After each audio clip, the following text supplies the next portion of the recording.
नमस्कार मित्रों, आज मैं जयशंकर प्रसाद जी द्वारा रचित कहानी चूड़ी वाली का दूसरा भाग तथा अंतिम भाग लेकर आई हूँ। मित्रों, कहानी प्रस्तुत करने से पहले आप लोगों से मेरा एक अनुरोध है कि अगर आप लोग मेरे चैनल को सब्सक्राइब नहीं किए हैं तो ज़रूर सब्सक्राइब कीजिएगा ताकि मैं पूरी कहानी आप लोगों तक पहुँचा सकूँ। प्रस्तुत है आगे की कहानी। चूड़ी वाली ने समझा कि उसकी पूर्ण विजय हुई, पर बात कुछ दूसरी थी। विजय कृष्ण का वह एक विनोद था। जब सब कुछ चला गया तब विनोद लेकर क्या होगा। एक दिन चूड़ी वाली से छुट्टी मांगी।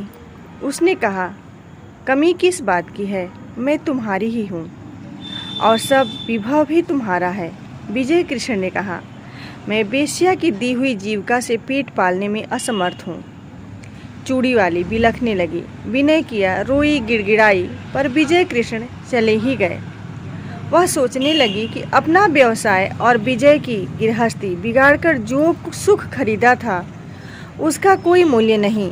मैं कुलवधू होने के उपयुक्त नहीं। क्या समाज के पास इसका कोई प्रतिकार नहीं। इतनी तपस्या और इतना स्वार्थ त्याग व्यर्थ है। परंतु विलासिनी यह न जानती थी कि स्त्री और पुरुष संबंधी समस्त अंतिम निर्णय करने में समाज कितना ही उदार क्यों न हो, दोनों पक्षों को सर्वथा संतुष्ट नहीं कर सका और न कर सकने की आशा है। यह रहस्य सृष्टि को उलझा रखने की कुंजी है। विलासिनी ने बहुत सोच समझकर अपनी जीवनचर्या बदल डाली। सरकार से मिली हुई जो कुछ संपत्ति थी उसे बेचकर पास ही के गांव में खेती करने के लिए भूमि लेकर आदर्श हिंदू गृहस्थ की सी तपस्या करने में अपना बिखरा हुआ मन उसने लगा दिया। उसके कच्चे मकान के पास एक विशाल वटवृक्ष और निर्मल जल का सरोवर था। वहीं बैठकर चूड़ी वाली ने पथिकों की सेवा करने का संकल्प किया। थोड़े ही दिनों में अच्छी खेती होने लगी और अन्न से उसका घर भरा रहने लगा। भिखारियों को अन्न देकर उन्हें खिला देने में उसे अकथनीय सुख मिलता। धीरे धीरे दिन ढलने लगा। चूड़ी वाली को सहेली बनाने के लिए यौवन का तीसरा पहर करुणा और शांति को पकड़ लाया। उस पथ से चलने वाले पथिकों को दूर से किसी कला कुशल कंठ की ताल सुनाई पड़ती। अब लौ नसानी अब न नसै हों। वटवृक्ष के नीचे एक अनाथ बालक नंदू को चना और गुड़ की दुकान चूड़ी वाली ने करा दी है। जिन पथिकों के पास पैसे न होते उनका मूल्य वह स्वयं देकर नंदू की दुकान में घाटा न होने देती और पथिक भी विश्राम किए बिना उस तालाब से न जाता। कुछ ही दिनों में चूड़ी वाली का तालाब विख्यात हो गया। संध्या हो चली थी। पखेरुओं का बसेरे की ओर लौटने का कोलाहल मचा और वटवृक्ष में चहल पहल हो गई। चूड़ी वाली चरनी के पास खड़े बैलों को देख रही थी। दालान में दीपक जल रहा था। अंधकार उसके घर और मन में बरजोरी घुस रहा था। कोलाहल शून्य जीवन में भी चूड़ी वाली को शांति मिली, ऐसा विश्वास नहीं होता था।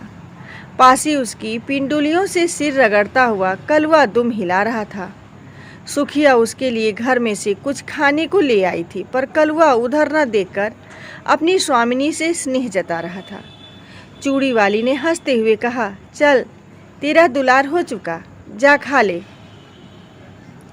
चूड़ी वाली ने मन में सोचा, कंगाल मनुष्य स्नेह के लिए क्यों भीख मांगता है।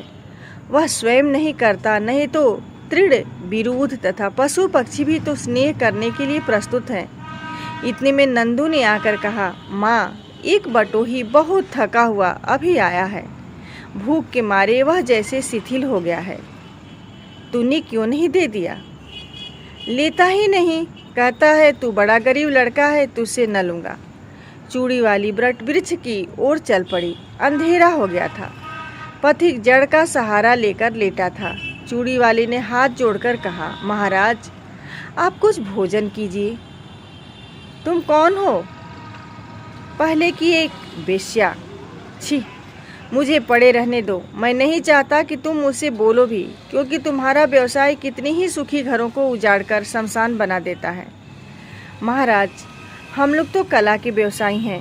यह अपराध कला का मूल्य लगाने वालों की कुरुचि और कुत्सित इच्छा का है। संसार में बहुत से निर्लज्ज स्वार्थपूर्ण व्यवसाय चलते हैं। फिर इसी पर इतना क्रोध क्यों? क्योंकि वह उन सबों में अधम और निकृष्ट है। परंतु वेश्या का व्यवसाय करके भी मैंने एक ही व्यक्ति से प्रेम किया था। मैं और धर्म नहीं जानती, पर अपनी सरकार से जो कुछ मुझे मिला उसे मैं लोक सेवा में लगाती हूँ। मेरे तालाब पर कोई भूखा नहीं रहने पाता। मेरी जीविका चाहे जो भी रही हो, मेरे अतिथि धर्म में बाधा न दीजिए। पथिक एक बार ही उठकर बैठ गया और आंखें गड़ाकर अंधेरे में देखने लगा। सहसा बोल उठा, चूड़ी वाली? कौन? सरकार? हाँ, तुमने शोक हर लिया। मेरे अपराधजनक तमाम त्याग में पुण्य का भी भाग था, यह मैं नहीं जानता। सरकार, मैंने गृहस्थ कुलवधू होने के लिए कठोर तपस्या की है। इन 4 वर्षों में मुझे विश्वास हो गया है कि कुलवधू होने में जो महत्व है वह सेवा का है, न कि विलास का। सेवा ही नहीं चूड़ी वाली, उसमें विलास का अनंत यौवन है, क्योंकि केवल स्त्री पुरुष के शारीरिक बंधन में वह पर्यवसित नहीं है। बाह्य साधनों के विकृत हो जाने तक ही उसकी सीमा नहीं है। गृहस्थ जीवन उसके लिए प्रचुर उपकरण प्रस्तुत करता है, इसलिए वह प्रेम भी है और श्रेय भी। मुझे विश्वास है कि तुम अब सफल हो जाओगी। मेरी सफलता आपकी कृपा पर है। विश्वास है कि अब इतने निर्दय न होंगे। कहते कहते चूड़ी वाली ने सरकार के पैर पकड़ लिए। सरकार ने उसके हाथ पकड़ लिए।